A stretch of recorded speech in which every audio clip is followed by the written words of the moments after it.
নমস্কার, কেমন আছেন আপনারা সবাই? এসপি কিচেন ব্লগে আপনাদের সবাইকে স্বাগত জানাই। আজকে আমি তৈরি করব কাঁকরোলের পুর ভরা কাকড়ি। তো কাঁকরোলের পুর ভরা কাকড়িটা কিভাবে বানাতে হবে সেটা আপনাদেরকে দেখিয়ে দেবো। আমি তো নিয়েছি আমি 3টে কাঁকরোল, একটা আলুকে ছুলে মানে একদম খোসা ছাড়িয়ে নিয়েছি, অর্ধেকটা নারকেল নিয়েছি। এবারে কি করব আপনাদেরকে আমি পুরো দেখাবো। তো ভিডিওটা পুরো দেখার জন্য আপনাদেরকে অনুরোধ রইল, সাথে থাকুন। দেখুন, কাঁকরোলগুলোকে আমি লম্বাভাবে 2 টুকরো কেটেছি। এইভাবে কিন্তু গোলভাবে এইভাবে কাটিনি। এইভাবে কাটবেন না, কাটলে কাটতে পারেন, কিন্তু এইভাবে কাটলে বেশি ভালো হয়। এবারে এইগুলো আমি সব প্রেশার কুকারে আমি বসিয়ে দিয়েছি। প্রেশার কুকারে দেখুন আমি দিয়ে দেবো এগুলোকে সেদ্ধ হতে। ঠিক একটা সিটি পড়ে যাবে, একটা সিটি না পড়লেও চলবে, একটু মানে আওয়াজ হবে, সেই স্টিমে আপনাকে খানিকক্ষণ রেখে দিতে হবে। দেখুন, ছুরি দিয়ে আমি এগুলো ছুরিতে ছোট ছোট করে টুকরো টুকরো করে নিয়েছি। করে এবারে এগুলোকে আমি একটু ধুয়ে নিয়ে আমি মিক্সির জারের মধ্যে দিয়ে এটাকে পুরো মানে পেস্ট করে নেব। বা আপনারা নারকেল করা থাকলে নারকেল করাতেও পুড়িয়ে নেবেন, কিন্তু আমার মিক্সিতে করে নিতে সুবিধা হয়। এদিকে প্রেশার কুকারে দেখুন শুশু করে আওয়াজটা যে হচ্ছে, এই আওয়াজটার পরে আমি এটাকে মিলিয়ে দেবো। দেখুন, আমি নারকেলগুলো নিয়েছি। আমার কাছে কাঁচা লঙ্কাটা নেই, আপনাদের বাড়িতে কাঁচা লঙ্কা থাকলে কাঁচা লঙ্কা দেবেন। আমি দিয়ে দিলাম 2টো শুকনো লঙ্কা, আর দিয়ে দিলাম একটুখানি আদা, আর দিয়ে দিচ্ছি 1.5 চামচ মতো সর্ষে, 1 চামচ হবে, 1.5 চামচ না। আর দিয়ে দেবো একটুখানি পোস্ত। এইগুলোকে সব একসাথে আমি পেস্ট করে নেবো। এই যে দেখুন, একসাথে সমস্ত কিছু দিয়ে আমি পেস্ট করে নেব। আমি এখানে দিয়ে দিচ্ছি একটু ধনে গুঁড়ো, আর 1/2 চামচ, ছোট চামচের 1 চামচ দিলাম জিরে গুঁড়ো। ব্যাস, এইগুলোকে আমি সব একসাথে এবার পেস্ট করে নেব। আমি এখন এই আলুটাকে ধুয়ে নিয়েছি, ধুয়ে গ্রেটার দিয়ে গ্রেট করে নেব। তো আমি বড়টা দিয়ে করব না, ছোটটা দিয়ে করব, যেহেতু আলুটা কাঁচা। তো আপনারা সেদ্ধ করে নিতে পারেন, কিন্তু সেদ্ধর থেকে এইভাবে গ্রেট করে নিলে ভালো হয়। আর যদি তাড়াহুড়ো থাকে তাহলে দরকার নেই, একটু সেদ্ধ করে নেবেন উচ্ছের সাথে 3-4টে ফালা মানে টুকরো করে সেদ্ধ করে একটুখানি মেখে নিতে হবে। তো এইভাবে এটাকে করে নিতে হবে। দেখুন, আমি উচ্ছেগুলোকে সেদ্ধ করে সমস্ত উচ্ছেগুলো সব সেদ্ধ করে নিয়েছি, খুব বেশি সেদ্ধ করিনি। আর পুরো ভেতর থেকে যে বীজ বা শাঁসটা পুরো বের করে নিয়েছি সবগুলো। করে আমি এখানে করে নিয়েছিলাম, দিয়ে আলাদা করে নিলাম বীজগুলো। এই বীজগুলো দেবেন না, তাহলে মুখে কিন্তু দাঁতে ভীষণ কিচকিচ করে লাগবে, ভাল লাগবে না। আর যদি বেটে নিতে পারেন, খুব মিহি করে নিতে পারেন, কিন্তু তাহলেও যেন বালির মতো মুখের মধ্যে লাগে, বালির মতো লাগে মুখে। তার জন্য আমি পুরো শাঁসটাকে বের করে বীজগুলোকে দেখুন আলাদা করেছি। এটা শাঁসটা, এটা বীজটা। তো এটাকে আমি আলাদা করে দিলাম। আর যে সেদ্ধ করা জলটা, এটা দিয়ে আমি ব্যাটারটা তৈরি করব। কোনোটাই ফেলা যাবে না, ব্যাটারটা তৈরি করব সেদ্ধ করা জলটা দিয়ে। আর এখানে দেখুন আলুটাকে ঝিরিঝিরি করে কেটে নিয়েছি, আমি এই পেস্টটার মধ্যে মিশিয়ে দেবো। এই যে এটার মধ্যে মিশিয়ে দেবো, এটাকে সরিয়ে রাখি, এখানে মিশিয়ে দেবো ব্যাটারটার মধ্যে। এই যে একটুখানি আগে দিলাম। আর এখানে যে আমি নারকেল সমস্ত কিছু মশলা দিয়ে যে পেস্টটা তৈরি করেছি, এখানে খানিকটা আমি দিয়ে দেব। এই যে এখানে আমি দিয়ে দিলাম।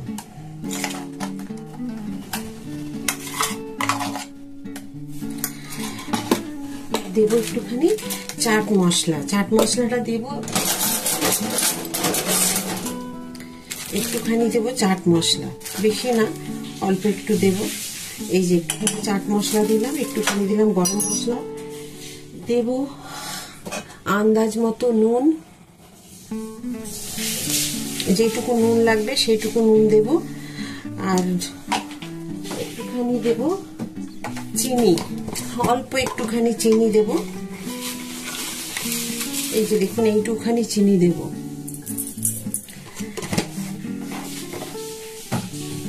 দিয়ে এটাকে পেস্টটাকে আমি সুন্দরভাবে এটার মধ্যে মেখে নেব। এটা সমস্ত কিছু রেডি হয়ে গেল। আপনার যদি মনে হয় মশলাটা বেশি হয়েছে, আপনি আলাদা রেখে দেবেন, কোনো অসুবিধে নেই। মনে হয় যদি আলুটা দেবেন না, নাও দিলে হবে, আলুটাকে স্কিপ করে যাবেন। যদি মনে হয় নারকেলের পুরটা কম আছে, আপনাদের দেখানোর জন্য আমি করলাম যে এটা দিয়ে করতে পারেন। আর আলুটা যদি মনে হয় দেবেন না, না দিলেও চলবে।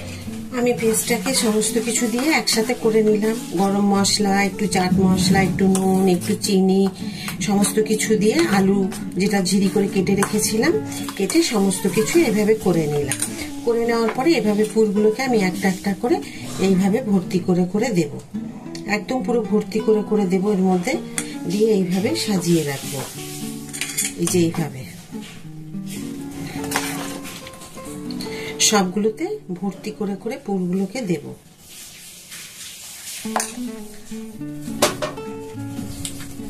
এখানে আমি উচ্ছে এই যে কাঁকরোলের যে জলটা আমি সেদ্ধ করে রেখেছি, একটুখানি ব্যাটার তৈরি করে নেব। দেখুন আমি একটুখানি নিয়েছি কাঁকরোলের জলটা, তো আমি এখানে দিয়ে দেবো একটুখানি বেকিং পাউডার। যদি একটুখানি দেব বেসন, দেখুন এইটুখানি বেসন দেব, এই যে এইটুখানি বেসন দেবো শুধু কোট করার জন্য। দেব 1 চিমটি হলুদ আর একটুখানি নুন, যেটুকু পরিমাণ মতো নুন লাগবে সেই নুনটুকু দেব এর মধ্যে, কারণ ওখানে তো নুন দেওয়াই আছে, সেই কারণে নুনের পরিমাণটা বুঝে আপনাকে দিতে হবে। আমি একটা ফ্রাই প্যানে তেল গরম হতে বসিয়ে দিয়েছি, তেলটা গরম হয়ে যাক। আর এখানে যে আমি ব্যাটারটা তৈরি করেছি, একটু বেকিং পাউডার আর দিয়েছি একটু বেসন, একটু নুন দিয়ে আমি এটাকে একটু হলুদ দিয়ে এটাকে করে নিয়েছি। দেখুন একদম ব্যাটারটাকে রেডি করে নিয়েছি। এই যে বেশি করবেন না, যে পরিমাণে আপনার নেবেন কাঁকরোল কাকড়ি বানানোর জন্য সেইটুকুই আপনি নেবেন। তো সেটাকে আপনাকে এবারে কম আছে এটাকে ভাজতে হবে। আগে তেলটাকে খুব ভালোভাবে গরম করে নেবেন, করে নিয়ে তারপরে এটাকে দেবেন। তো দেখুন আমি তেল গরম হয়ে গেছে, এখন আঁচটা একটু কমিয়ে দেব, দিয়ে কিন্তু আমি এই যে আছে ব্যাটারটা এর উপর থেকে আমি এইভাবে দিয়ে দেব।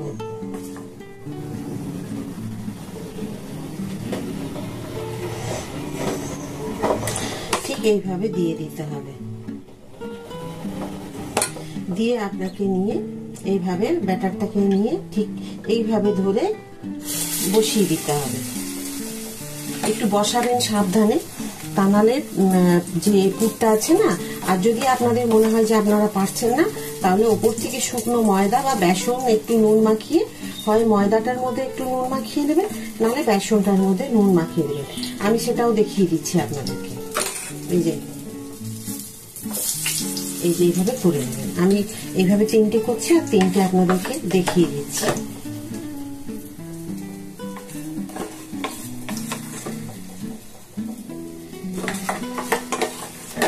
এটাকে যদি এইভাবে করেন ভালো, যদি না করতে পারেন কোনো অসুবিধে নেই, আমি সেটাও দেখিয়ে দিচ্ছি আপনাদেরকে।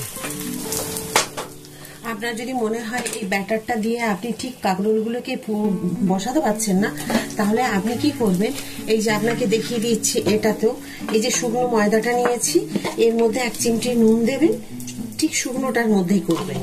তারপরে এই কাঁকড়িটাকে এইভাবে নেবেন, নিয়ে এই যে দেখুন আমি পুরো দেখাচ্ছি আপনাদেরকে, ঠিক এইভাবে ছড়িয়ে দেবেন ময়দাটার উপরে। একটু যদি লঙ্কা গুঁড়ো মনে করেন আপনারা খাবেন, মিশিয়ে দিতে পারেন। ঠিক এইভাবে নেবেন, তাহলে কিন্তু আপনাদের এটাকে তৈরি করতে একেবারেই অসুবিধা হবে না। এই দেখুন এইভাবে তৈরি করে নেবেন।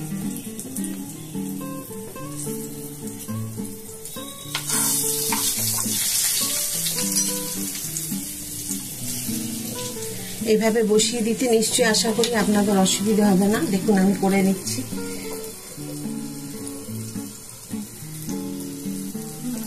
ঠিক এইভাবে নেবেন। এই যে দেখুন আমি নিলাম, ময়দাটাকে ছড়িয়ে এভাবে বসিয়ে দিলাম, ব্যাস আমার রেডি।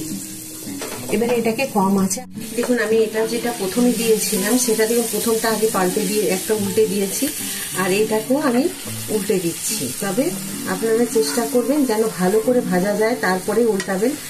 দেখুন এইভাবেই কিন্তু একটা চামচ নেবেন, কাঁটা চামচ হোক বা এরকম চামচ হোক, চামচ দিয়ে এইভাবে উল্টে নেবেন। দেখুন আমি এদিকটাও একবার ভালো করে ভেজে নিয়েছি, এদিকটাও করেছি, উল্টো সাইডগুলোও করে নিয়েছি। যেহেতু এইগুলোকে পরে দিয়েছি, এগুলোকে এখনো হয়নি উল্টো সাইডটা, যদি আমি ময়দা মাখিয়ে দিলাম সেদিকটা দিয়েছি। তো অবশ্যই কিন্তু আমার মতো করে এইভাবে প্রত্যেকটা নিয়ম মেনে আপনারা করবেন, দেখবেন খেতে কিন্তু খুব সুস্বাদু হবে। একবার অবশ্যই বাড়িতে তৈরি করে খাবেন। দেখুন কাঁকরোল পুরিয়া এর আগে আশা করি আপনারা কোনোদিন করেননি, যদি করে থাকেন তো আমার মতো করে এভাবে করবেন। আমি খুব সুন্দরভাবে এটাকে করেছি, যেটা স্বাদ আমি হয়তো তৈরি করে বুঝতে পারছি, আপনারা হয়তো বুঝতে পারবেন না।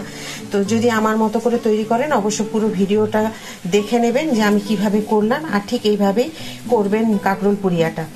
তো যদি আজকের আমার এই ভিডিওটি ভালো লাগে অবশ্যই একটা লাইক করবেন, সাবস্ক্রাইব করতে একদম ভুলবেন না। সবসময় যেমন আপনারা আমার সাথে থাকেন ওইভাবে আমার সাথে থাকবেন। আবার একটা নতুন ভিডিওতে আপনাদের কাছেও নতুন রান্না নিয়ে আমি চলে আসব। সবাই ভালো থাকুন, সুস্থ থাকুন, এই বলে আমি আজকের ভিডিওটি শেষ করছি।